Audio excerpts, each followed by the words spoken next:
Hi, welcome back. In this video, we will discuss about the nesting of HTML elements. As you can see, we have this body tags, right, inside of our HTML page.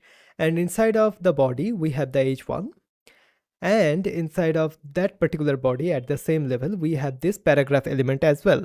And inside of the paragraph element, we have these b tags here. We have seen the similar things when we have been discussing about the EM tags, the I tags, the strong tags, and so on and so forth, right? So we are doing the similar thing for all of these tags, right? We are nesting one HTML element into another HTML element. And this is quite common inside of HTML.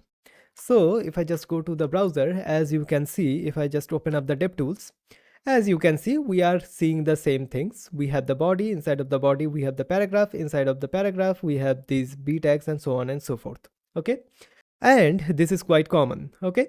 So if I just go to this particular page, which is for the strong tags in HTML, if I just open up the DevTools. So as you can see, inside of the body, we have the UL, we have the div, we have the header, and so on and so forth. And we will learn about the divs and the headers in the upcoming videos. Okay, so don't worry. So inside of this particular div, we have something like this, and then this is not a valid tag. Okay, let me just open up this header. For example, inside of the header, we have the nav tags, and inside of the nav tags, we have all of these things.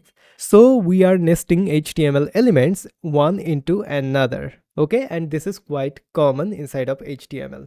So I just wanted to tell you about that, like, hey, what exactly is the nesting of the elements inside of HTML? This is basically the nesting. So we are putting one HTML element inside of the another HTML element.